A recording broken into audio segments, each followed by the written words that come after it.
When you think of luxury or high-end tool watches, it's easy to think of the big boys, the likes of Omega, Tudor, Rolex. Hell, even Breitling and Grand Seiko would make the list. But I have another one for you. German powerhouse Sinn. Welcome back to the channel, all you watch heroes and nerds, and today, well, we're going to be taking a look at perhaps the best value European chronograph that you can buy on the market today. This is a well-respected brand. It has a lot of cachet in the industry. I am, of course, talking about Sinn. Now, this is the Sinn 356. I have the acrylic version of this watch and it comes out at £2,205. And the sapphire versions of this watch do come out at between £2,800 and £2,850, dependent on the colorway that you choose. Now, this Sinn is an impressive watch, the 359 Flieger chronograph. Now, this watch is on loan to the channel courtesy of UK powerhouse WatchGecko.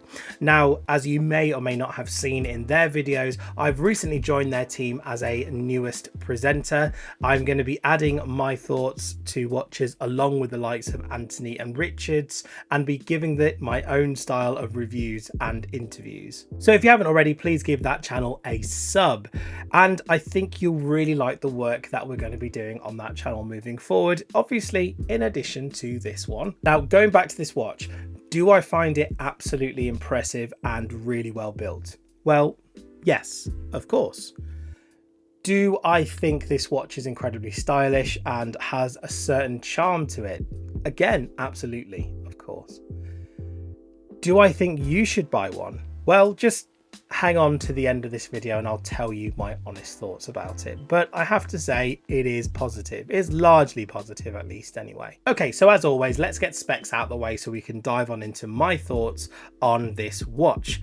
First of all, you have a 38.5mm in diameter, a 45mm lug-to-lug measurement, an absolutely strapaholic 20mm lug width, and finally a thickness of 15mm, which sounds a bit thick, but a good 2mm of that, keep in mind, is actually from a beautiful vintage piece of domed acrylic crystal. As mentioned before, we have the acrylic crystal, 100 meters of water resistance, drilled lugs, so strap lovers rejoice. It has a solid H engineer style bracelet with a hexagonal link structure, milled clasp with security fold over and extension here.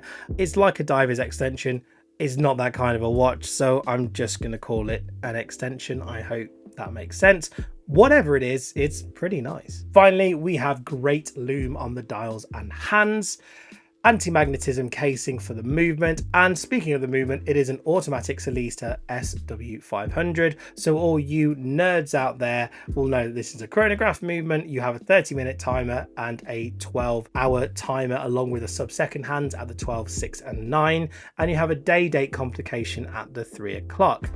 This chronograph is based on the Valjoux 7750. It is an automatic movement, 25 joules, hacks and hand winds. It's a 4 Hz movement and beats at 28,800 vibrations per hour. Now, firstly, I'm going to say that I unashamedly love this watch. Whenever I have a chronograph to play with, I always reserve judgment until initially putting the thing on because I have a pathological distaste for busy dials or overly busy dials. But this is busy done right here. I think that the simple Arabics in the addition to the minute track and the decision to take out the 12, 3, 6 and 9 in lieu of putting more complications in and giving that more space to breathe is a really good idea here. I also think the look of the watch, it mixes modern with vintage. So you've got the domed acrylic crystal, which gives it that fantastic pop of vintage color. The printed track and the dial is very reminiscent of vintage style Fliegers. But what I also really love about this watch is the bracelet, the solid bracelet with hexagonal links. That gives it a really modern twist here. And I think it's all done right and it comes together in such a good, well, such a cool way. On wrist, it actually wears superbly. Now, my wrist is a 7¼ inches, and even for chronographs, which are always typically thicker, I think this watch does wear really well. Now, we're going to go back to the price now. So I love the acrylic version that I have. on my wrist today. I think it is a fantastic looking watch. Now, as I said before, this costs £2,205 on the bracelet and acrylic version. If you want the sapphire version, which gives you an exhibition case back and a choice of different colorways, that's going to set you back an extra £600.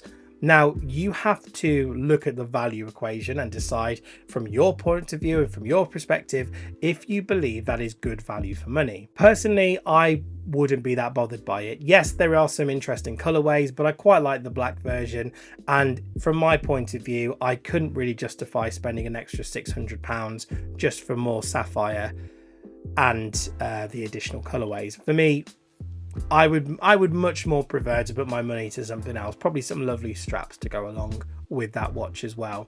Speaking of straps, one of the great things about this watch is that it actually has drilled lugs, which means that you can easily change the strap from one thing to another. I've been wearing this mostly on the bracelet because the bracelet is so comfortable and so well made, but I could very easily stick this on a nylon strap or a rubber strap or even a leather strap and really wear it up or dress it up or dress it down. Now, of course, this watch isn't cheap, but I do think it has a decent value for money equation here, especially if you compare it to other updated vintage inspired reissue chronographs such as the Omega Speedmaster. I mean, look at the two brands. Obviously Omega is the more prestigious brand here, but Sinn is a German, I'm co-opting it now for the UK. I'm not doing that. It is a German powerhouse of a brand. It is well known, well respected, and they have been pumping out these models of watches for years and years now. So this is definitely an iconic watch. Yes, it's less iconic than the Omega Speedmaster, but what I will say about this watch, having had this in hand and having tried on a Speedmaster recently, is that the build quality of this watch is just as good. Yeah, it's just as good as the Omega Speedmaster. The only exception there, of course, is the movement. Omega movements are miles ahead of any other mass-produced movements, but this is where the value for money equation kind of comes in for me. It's the casing, it's the bracelet, it's everything put together. And then looking at the movement itself, it's a Sellita SW500. It is a well-respected, reliable movement. I know Sinn do a lot of work to make sure that their movements are not just working properly, but they're incredibly accurate out of the factory.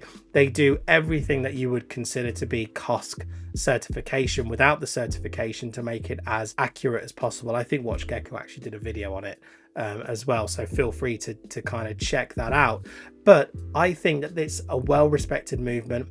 It has a lot of longevity to it, and of course it's actually going to be much easier to service as well. So should you buy this watch? Well, if you're looking for a luxury tool watch and you don't really want to splash out for a European powerhouse like Omega or Rolex, and I wouldn't blame you if you did, they are thousands and thousands and thousands of pounds, but you still want to drop a decent amount of money on a chronograph, then perhaps this is the one to go here. I would definitely suggest that it's worth trying on to see how you get along with the watch. As I said before, I was pleasantly surprised, not just by the size of this watch, but how it wears and the whole package overall. I think that this one really did take me by surprise, and I think it is a better watch because of it.